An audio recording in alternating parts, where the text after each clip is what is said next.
Context for a discussion on GST, apart from the fact that GST was introduced only about 3 years ago, is twofold at this moment, or threefold, let us say. The first point of reference for talking about GST today is somebody's mic, I think, needs to be switched.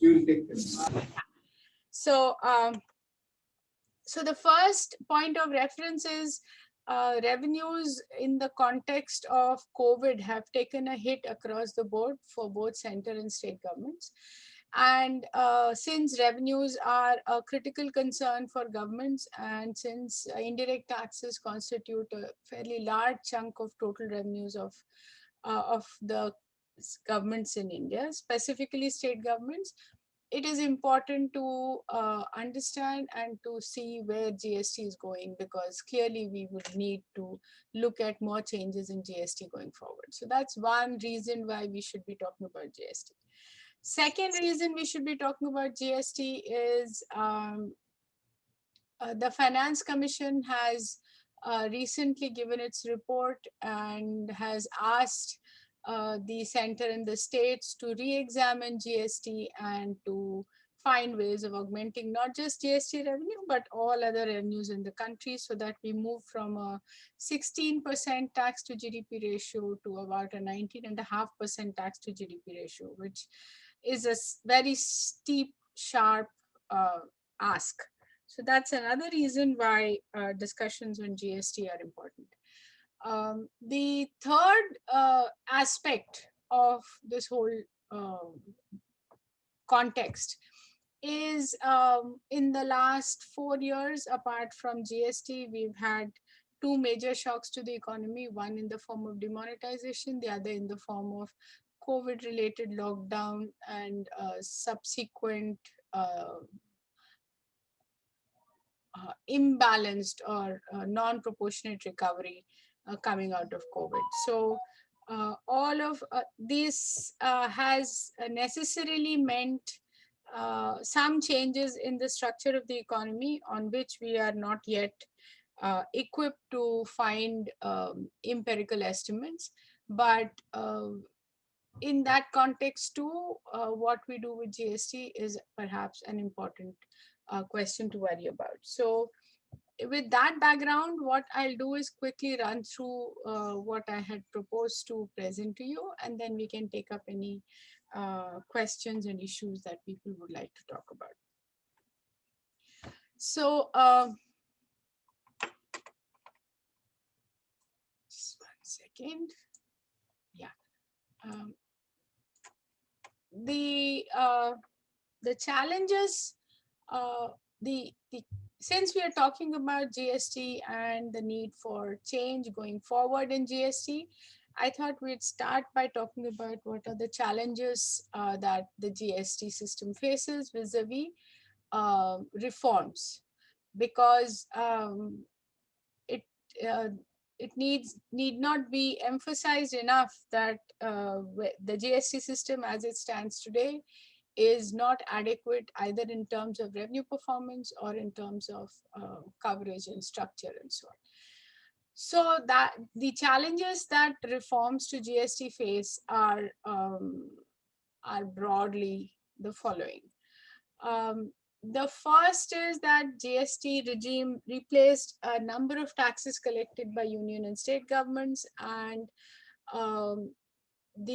since this required change in the constitution as well as adoption of laws, it required a majority of the governments to opt for the change and therefore to accept the change. So consensus building decision making meant a lot of compromises, especially in rate structures, in the inclusion and exclusion of goods and services in the base for GST on the one side.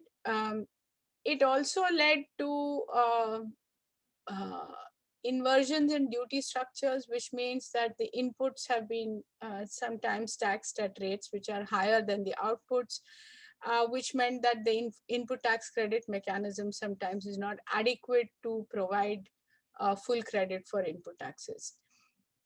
So corrections to the inversions in duty structures and the process of fitment in rates of tax, as well as incomplete IT systems, have meant many changes in the initial years of introduction of the tax. So we have had a series of changes in the rates of tax. We have had series of changes in compliance requirements, both because IT systems were inadequate, as in um, the initial design of compliance had to be changed multiple times because the systems were unable um, to support all the taxpayers who needed to comply.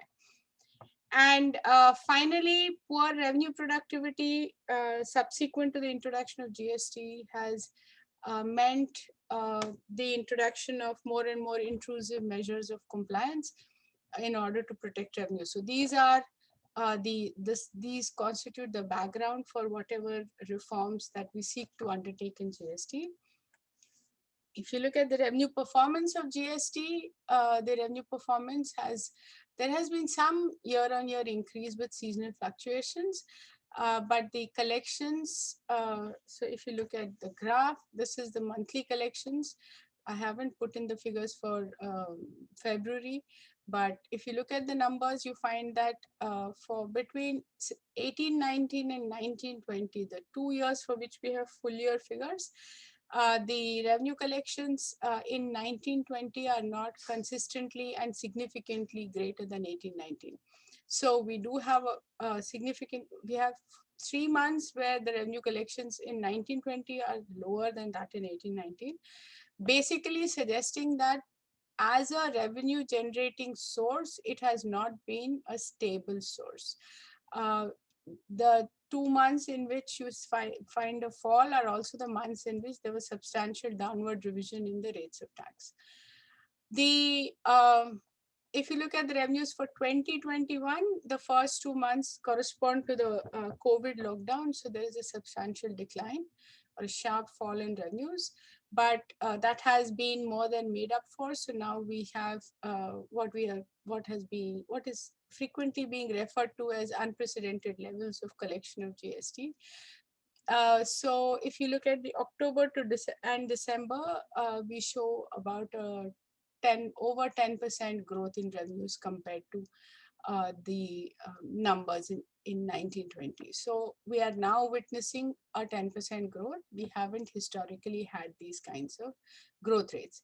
Now, even if we look at nominal GDP growth of, let's say, 10 or 11%, we would like to see an average GDP growth, GST growth of 10%, even with a buoyancy of 1. So if you're looking at growth of 10% and celebrating, it's basically suggesting that the buoyancy of revenue collections under GST have been significantly lower than 1, which is not true for the indirect taxes pre-introduction of GST. So if you look at the budgets and actual numbers, which is the realizations, you'll find that CGST, which is the component of GST accruing to the central government, there has been substantial overstating in the budget estimates. The actuals were substantially lower. The same holds for SGST, which is the component of GST accruing to the state governments. So both union government and state governments revenues have fallen short of expectations. This including the amount, so the revenues till December 2020 amounted to 63% of the budgeted amount for 2021. In previous years, the revenue collected till December amounted to 73% of the budgeted amount, which suggests that even with the lower levels we have proposed to collect in 2021, we still might not be meeting our targets. The shortfall in revenues of states too is expected, and it is to be met with an augmented borrowing capacity for states. Going forward for 2021, we are expecting, the central government has proposed a 22% growth in revenues with a nominal GDP growth of about 14%. That is the proposed, that's the expectation. if you're expecting 22% growth in revenues, we are actually expecting a buoyancy of 1.5, which is pretty high. And given the historical performance of GST, perhaps we are not, we are overestimating what we might collect from GST. So with the introduction of GST, the states were apprehensive of the revenues that they can collect under the new regime for a variety of reasons. Part of it relates to the fact that they have given up their autonomy on changing rates of tax and changing compliance requirements within GST, and that gives them very few handles with which to administer or to ensure growth in GST collections. It has also, the GST regime for the state governments therefore has been supported. The transition has been supported by a package announced by the union government, which ensures a 14% growth in revenues over a base year of 2015-16. So this means that whatever state government collects in any particular year, given the historical protected number of a 14% growth on 2015-16 actuals, any shortfall from that number is what they are expecting the union government to give them as compensation. The compensation is financed out of additional cesses levied on a few sin goods, automobiles and aerated drinks, among some of them.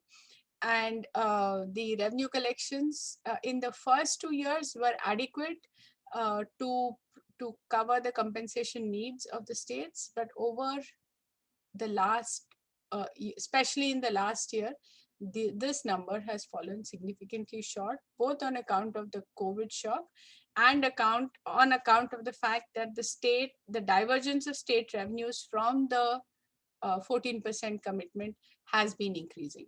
So compensation amount has increased from 66,000 crores in 2018-19 to 1.62 lakh crore in 2019-20.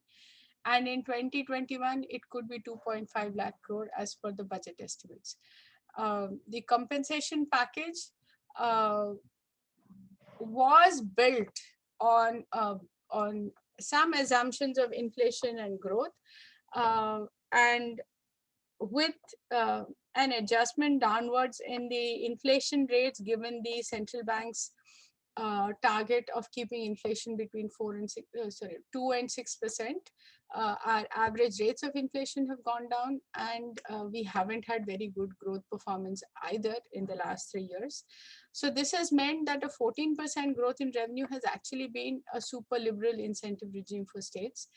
And this in effect means there is a bonanza for 5 years, but perhaps it's to be followed by a crisis thereafter.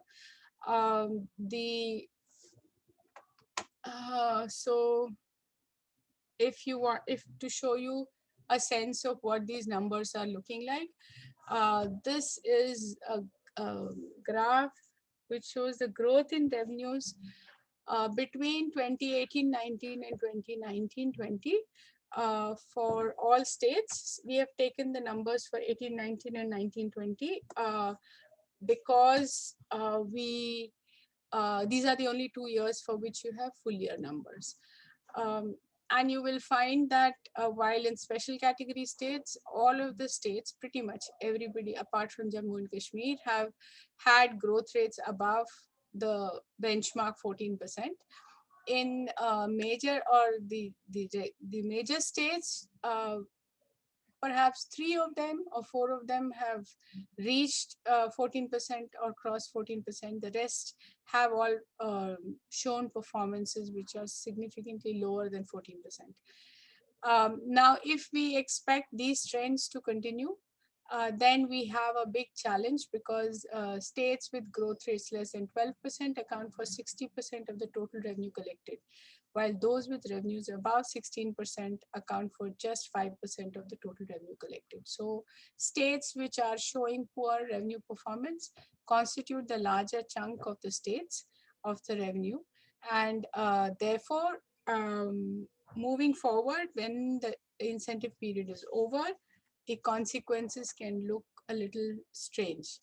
So if one assumes a 12% growth over a 5-year period with assured growth of 14% in the 6th year, with assured growth of 14%, in the 6th year, the revenue growth would be barely 2% in the absence of compensation. If the growth rate is less than 10%, there would actually be a decline in revenue in the first year without compensation. In other words, the states are looking at a very different scenario post the completion of the 5-year period for which they were assured compensation. It is imperative that the revenue collections under GST be augmented in some way to ensure that states don't face a shock in revenues either by a decline or by a very slow increase, neither of which is compatible for states to do the kinds of service delivery we expect them to do. So the cess for levy, the cess that was levied for compensation, it is since in 2021 the union government hasn't collected enough revenues from the cess to cover the costs of compensation. The state governments have been given this window to borrow.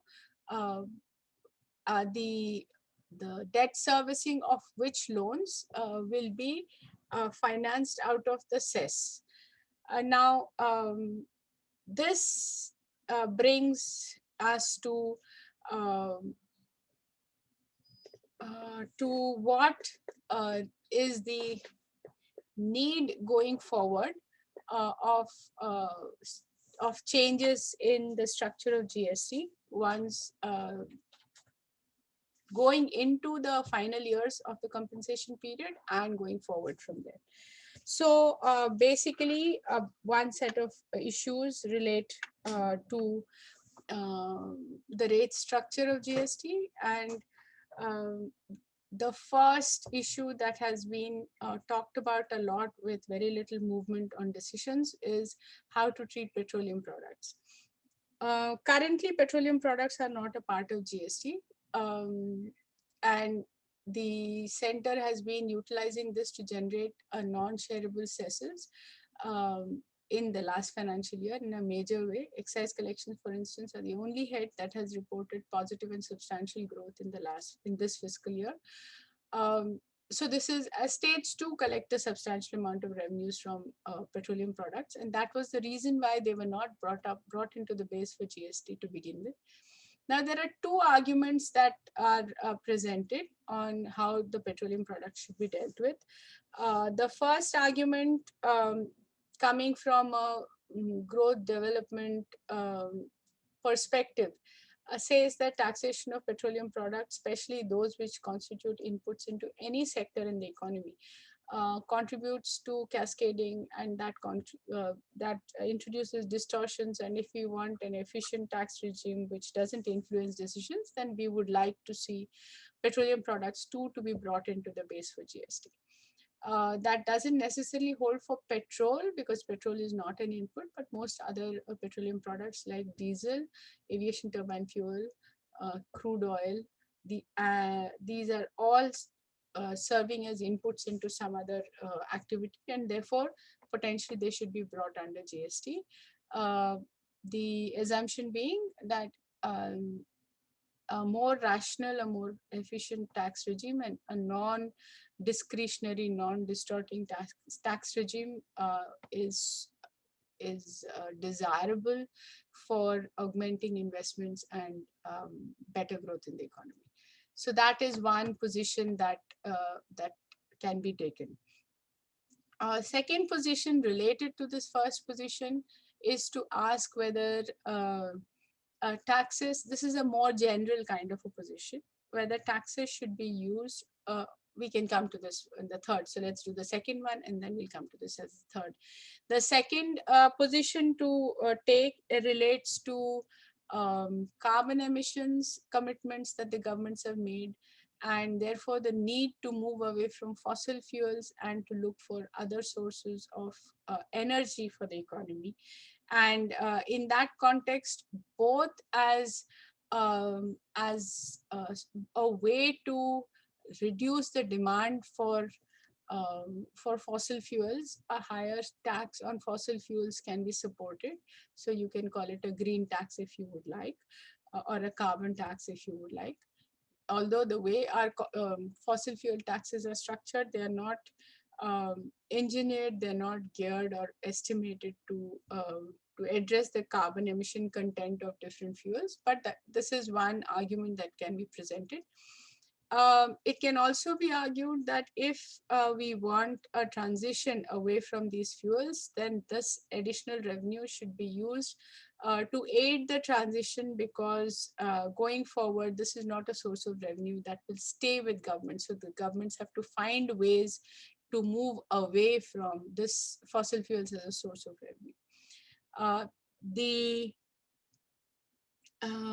Yeah, so these are basically the two arguments. The third argument is to say that if we want, there's a broader argument to say that should taxes really be the instrument through which you are influencing anything in the economy, or should we use taxes for collecting revenues alone and let other handles be used for supporting various activities or discouraging various other activities in the economy. So this is a very broad, almost philosophical position. Every government has come into power, every finance minister has made commitments to reduce the amount of exemptions and concessions and differential rates in order to ensure that we have a non distortionary tax regime. So that commitment is another aspect which needs to be taken into account on how we want to treat petroleum products. Overriding all of these is the fact that center and states collect substantial amount of revenues at this moment. And since GST revenues are not doing very well, nobody is willing to rock the boat right yet. So given all of that, perhaps the status quo will continue for a few years. But post that, it is important to ask, what is the route we want to take? Do we want to use the revenues for something else? Do we want to tax it higher to discourage consumption of fossil fuels and encourage consumption of renewables? So these are questions that need to be answered before for the tax treatment of fossil fuels to change subsequent to in the years to come. The second important issue, which has been in the discussion for a long time, is should we have 5 rates of tax or 4 rates as the present regime has, or should we have fewer rates of tax? And the Finance Commission in its latest report has suggested that you should reduce the number of tax rates. Historically, in all the earlier discussions that were held by the Empowered Committee as well as by the Finance Ministry on GST, the discussion was either a 2-rate regime or at best a 3-rate regime. So the Finance Minister, the late Mr. Jaitley, also gave a commitment to the nation, so to say, that with improvements in revenue performance, and that is the important part of that commitment, there will be a move towards a fewer rates and a more rationalized, cleaner GST regime. Now, the demands that the Finance Commission is placing is because the revenue is not performing well. The commitment that Jaitley had given was in the event that we have good revenue performance. But if we set all of them aside, it is a debating point on whether we want 2 or 3 or 4 rates. This goes back to the primary question of whether taxes should be used for raising revenues alone, or whether government has other instruments through which to address social as well as economic concerns in the economy. So the advantage of having fewer rates, as has been argued ad nauseum by anybody who is anybody in the country, is that it's easier to comply with and it's easier to administer. the possibility of duty structure inversions and all of these complications are fewer and far between. The second is that there are fewer demands for the government or the GST Council to move certain commodities from the 18% to the 12% and so on. So the clamor for rejigging the rate structure reduces if you have fewer rates of tax. So both of those reasons sort of suggest that we should be looking at lower rates of tax. The catch, however, being that do we get to fewer rates by reducing the rates, which means we lose revenue, or do we get there by increasing the rates, which means GST becomes more unpalatable? So that is precisely the challenge that the GST Council faces. The Finance Commission has suggested that 12% and 18% should be merged to create a category called 15%.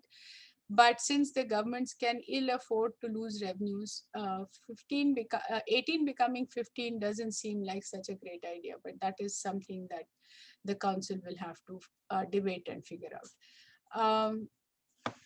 So that is the issues with respect to the rate structure. There are a couple more slides, and then I will open it up for questions. I think we still have a few more minutes before we need to stop. So yeah, so the other important aspect, and which is important for economists as well as for the taxpayers, is regarding compliance and the IT systems. So the compliance regimes continuously have undergone changes in the GST regime.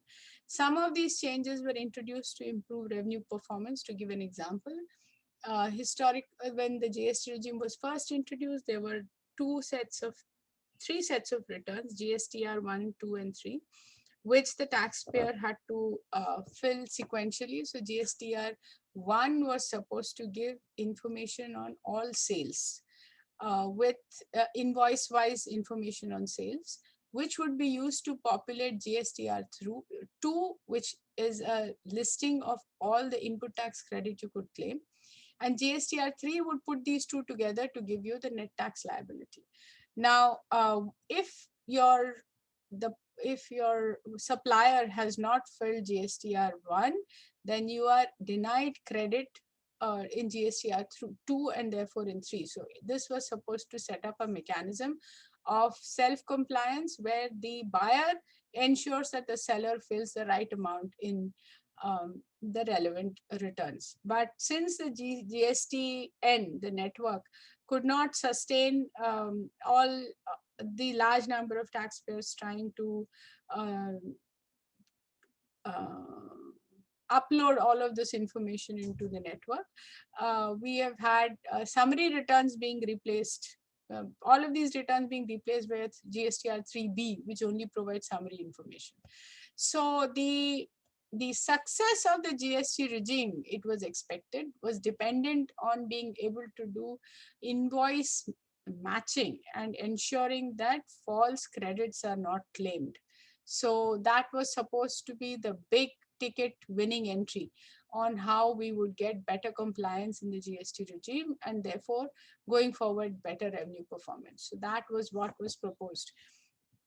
But given that information on invoice-wise details on sales and purchases was not actually collected until very recently, that part of the compliance structure didn't actually come into play. The hurdle that raised is that we had, for companies and for individuals, we had the system of compliance changing every couple of months, which is itself a costly process of change.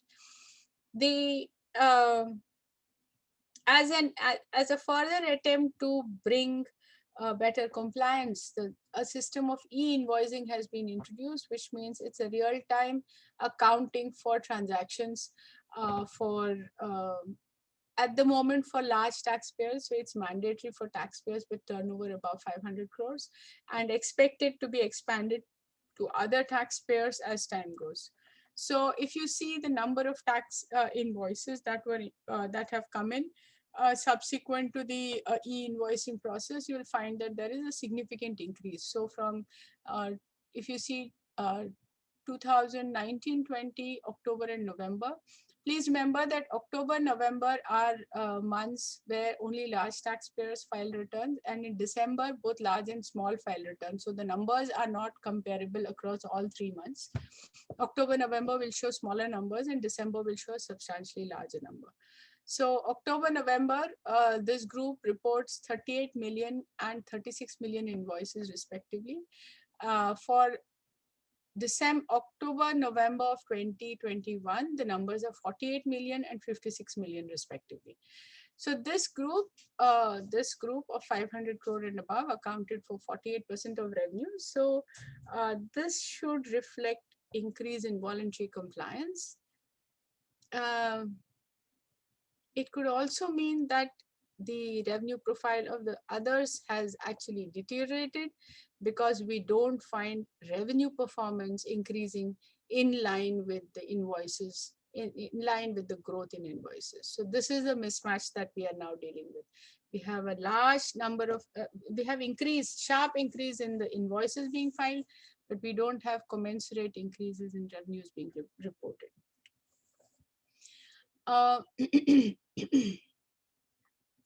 So this slide I will leave out because it is talking about issues in filing of returns, which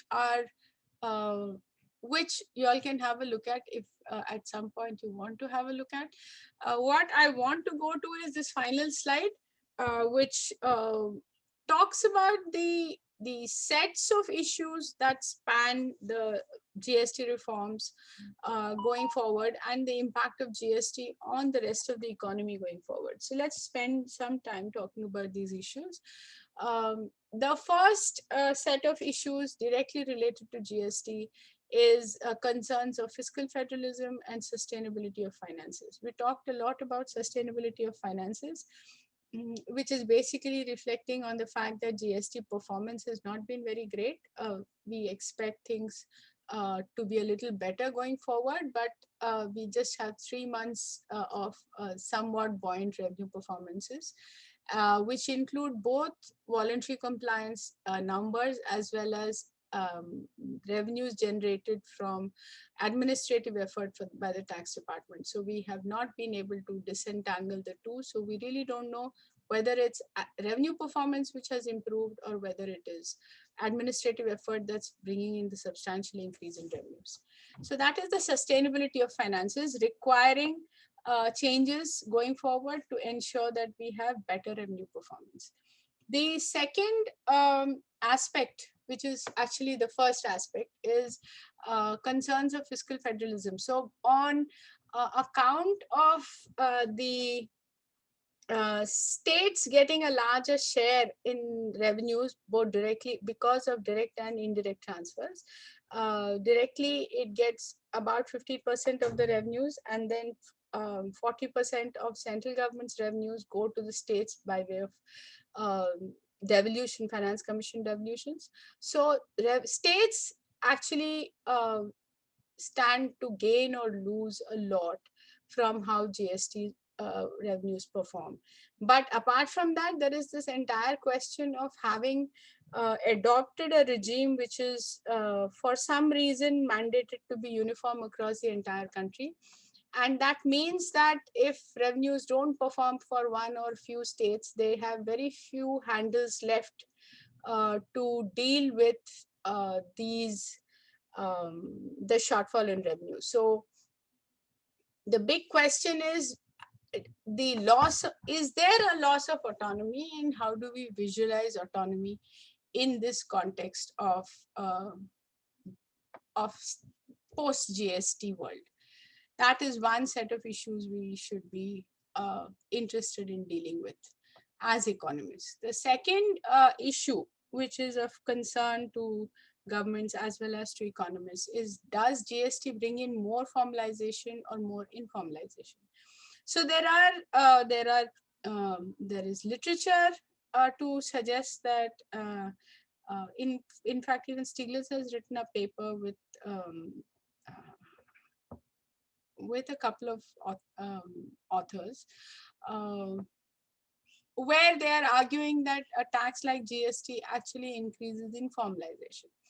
The goal of the governments in introducing GST is to bring in more formalization. So are there reasons to expect more or more formalization or more informalization? Is the second challenge that as economists we should be worrying about. And let me give you a little bit of a perspective on both sides. The idea of doing invoice matching is presented as a game changer by which people cannot evade and avoid the tax, because the buyer and the seller both provide the information, and therefore, since it can be validated, it is easy and essential for everybody to be a part of the tax net. The catch is that if both the buyer and the seller are aware and able to communicate with each other for the purchase and sale of goods, they are equally able to communicate with each other on the provision of information in the GST Council. That's what we are asking them to do by asking the buyer to ensure that the seller uploads the information. This can lead to more formalization if there is no collusion, and it can lead to more informalization if there is systematic collusion. So whether it leads to more collusion or not, I guess, is the big question to ask. So that is one set of issues which going forward we should be thinking about. The second question is an intellectual exercise on whether IT systems per se provide better compliance just because information is collected, or is it important to have third-party information which can validate the information that is being provided by the agents under scrutiny. So the lack of third-party information in GST, does that make GST systems more reliable or less reliable, is another question that one should be asking. The third question, and any game theorists in this would be interested in this kind of a question, is the GST Council requires a majority. The design of the GST Council requires 75% of the votes for a change to go through. Now, the problem with this design is that if everybody doesn't agree or 75% doesn't agree, we don't have a movement forward. So state governments have 67% of the vote share and the central government has 33% of the vote share. Effectively, either group can block the other group, but if you want a change in regime which reduces rates of tax, which makes changes which don't adversely affect anybody's interest, I guess all governments are in agreement, like they were in agreement to reduce rates of tax across the board. But if you want to increase rates of tax, or if you want to make changes which hurt the interests of one segment of governments or the other, then those decisions will be much more difficult to push forward. Similarly, if we want to bring in petroleum products within the ambit for GST, then that kind of a change will be more difficult to push forward. Given that we have all tied our hands together to sink or swim together, we have, and by giving up our autonomy, we have actually put in place a regime which becomes resistant to uncomfortable reform, resistant to costly reform. And that can be good in some cases, and that can be bad if you want to augment revenues, to find ways to augment revenues, to ensure sustainability of GST as a reform. So while there is no conversation and the constitutional amendment ensures long-term commitment to be within the GST ambit, we have a big challenge on how to ensure that GST produces the revenues that you need it to produce. Otherwise, we'll start doing all kinds of cesses and all kinds of distortionary taxes in order to bridge the gap, which defeats the very purpose of GST. So I'll stop here. In case there are questions, we can take it up.